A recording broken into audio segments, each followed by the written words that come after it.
पाकिस्तान में एक ऐसा लीडर आएगा जो कि उभरता हुआ सितारा होगा। ये लीडर आने वाले वक्त में उम्मत मुसलमा का हीरो होगा। कौन होगा वो खुशनसीब लीडर जिसकी सियासत पाकिस्तानियों के लिए बाइस फख्र होगी।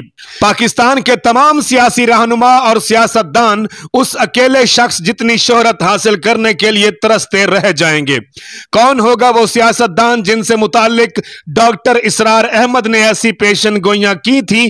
क्या वो नवाज शरीफ होगा, आसिफ जरदारी, बिलावल भुट्टो, मरियम नवाज या फिर इमरान खान होगा? डॉक्टर इसरार अहमद की सियासतदानों और पाकिस्तान के मुताल्लिक क्या क्या पेशन गोइयां हैं, यही है हमारी आज की वीडियो का मौजू। नाजरीन, डॉक्टर इसरार अहमद दीन इस्लाम की वो शख्सियत थी जिन्होंने अपनी जिंदगी में बहुत सी पेशन गोइयां की और उनमें से हैरान कुन तौर पर बहुत सी पेशन गोइयां सच भी साबित हुई। डॉक्टर इसरार अहमद ने पाकिस्तानी सियासतदानों से मुताल्लिक भी बहुत सी पेशन गोइयां की थी जिनके मुताल्लिक आज की इस वीडियो में हम बात करेंगे। डॉक्टर इसरार अहमद 26 अप्रैल 1932 को भारत की रियासत हरियाणा में पैदा हुए। उनके वालिद अपने दौर के एक सरकारी मुलाजिम थे। डॉक्टर इसरार अहमद अभी 5वीं जमात के तालिब इल्म थे कि इसी दौरान उन्होंने अल्लामा इकबाल की किताब बांगे दरा का मुतालिया करना शुरू कर दिया था। ये अपने हाई स्कूल के दौर में बेशुमार दीनी किताबों का मुतालिया कर चुके थे। इसके बाद डॉक्टर इसरार अहमद का पूरा खानदान हिजरत करके पाकिस्तान आ गया और पंजाब के शहर साहिवाल में रहने लग गया। पाकिस्तान मुंतकिल होने के बाद उन्होंने अपनी तालीम का सिलसिला दोबारा से शुरू कर दिया और यूं उन्होंने अपने इंटर के इम्तिहानात लाहौर के गवर्नमेंट कॉलेज से बड़े शानदार नंबरों से पास किए और उसके बाद उन्होंने मेडिकल की तालीम हासिल करना शुरू कर दी और 1954 में MBBS की डिग्री हासिल करने में कामयाब हो गए और 1971 तक डॉक्टर इसरार अहमद मेडिकल के फील्ड से ही जुड़े रहे।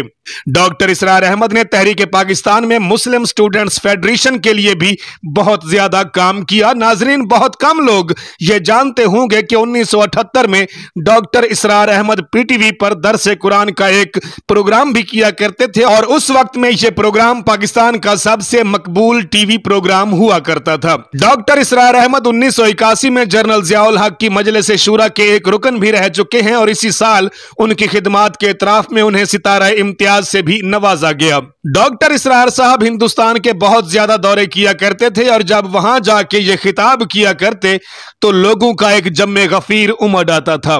पाकिस्तान, भारत और दुनिया भर के मुसलमान उनकी ईमान अफरोज बातों से मुतासिर होते।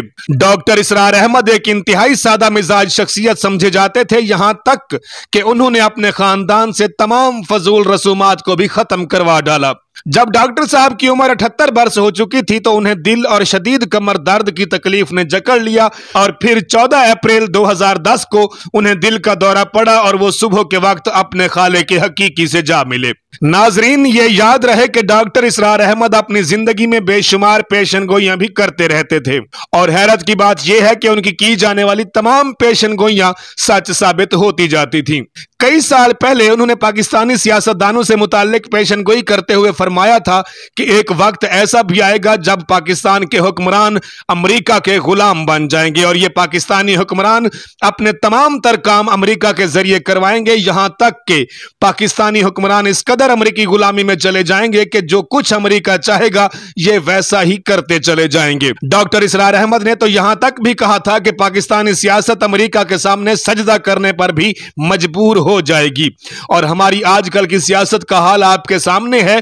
एक पाकिस्तानी वजीर ने अपने एक बयान में कहा था कि अमेरिका अगर ना चाहे तो हम सांस भी नहीं ले सकते, हम अमेरिका के हाथों मजबूर हैं। अमेरिका जब चाहे पाकिस्तान के लिए डू मोर का नारा लगा दे, जब चाहे पाकिस्तान को दहशतगर्द करार दे दे, लेकिन हमारी ये सियासी कठपुतलियां सिर्फ यस बॉस कहेंगी और कुछ भी नहीं। मजाल है कि किसी में हिम्मत हो कि वो अमेरिका के सामने डट जाए। हमारा कोई भी सियासतदान या हुक्मरान अगर किसी मुश्किल में फंस जाए तो सबसे पहले वो अमेरिका को कॉल करता है कि मुझे बचवाओ। डॉक्टर इसरार अहमद की पेशन गोई को सामने रखते हुए यह कहना गलत नहीं कि पाकिस्तानी सियासत और सियासतदान अमेरिका के सामने घुटने टेकने पर मजबूर हो गए हैं। डॉक्टर इसरार अहमद ने तो यह भी कहा था कि सूद जैसी लानत पाकिस्तान में एक मामूली सी चीज समझी जाएगी और जो लोग सूद के खिलाफ आवाज उठाएंगे उन्हें पागल करार दे दिया जाएगा। उन्होंने यह भी कहा था कि पाकिस्तानी लीडर्स बजाय अवाम और मईशत का सोचने के एक दूसरे से दस्तों गिरेबां होंगे और उलझते रहेंगे। डॉक्टर साहब की इन तमाम पेशनगोइयों को सामने रखें और फिर बगौर जायजा लें पाकिस्तानी हालात का, तो वही सब कुछ हो रहा है जैसा कि डॉक्टर साहब पेशनगोइयां कर चुके हैं। उन्होंने अपने एक लेक्चर में यह भी कहा था कि एक दिन ऐसा भी आएगा जब भारत के मुसलमानों पर जमीन तंग कर दी जाएगी और उनका जीना मुश्किल और दुश्वार कर दिया जाएगा, मसाजिद को शहीद किया जाएगा और चैन और सुकून मुसलमानों की जिंदगी से छीन लिया जाएगा। इमरान खान से मुताल्लिक 1995 में डॉक्टर इसरार अहमद ने पेशनगोई करते हुए शायराना अंदाज अपनाते हुए फरमाया था कि इमरान खान एक उभरता हुआ सितारा है, आने वाले वक्तों में इमरान खान मुस्लिम दुनिया का हीरो कहलाएगा।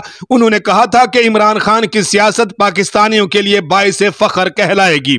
यहां तक कि तमाम पाकिस्तानी सियासतदान अकेले इमरान खान जितनी शोहरत को तरसते रह जाएंगे, लेकिन इमरान खान इनको पीछे छोड़ जाएगा। जबकि आप देख लें कि आज इमरान खान की शोहरत के डंके सिर्फ पाकिस्तान में नहीं बल्कि पूरी दुनिया में बज रहे हैं।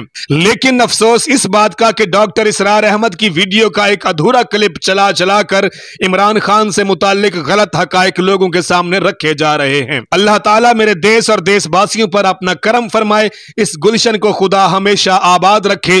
काशी बलोच को इजाजत दीजिए। अल्लाह निगहबान। पाकिस्तान हमेशा हमेशा जिंदाबाद।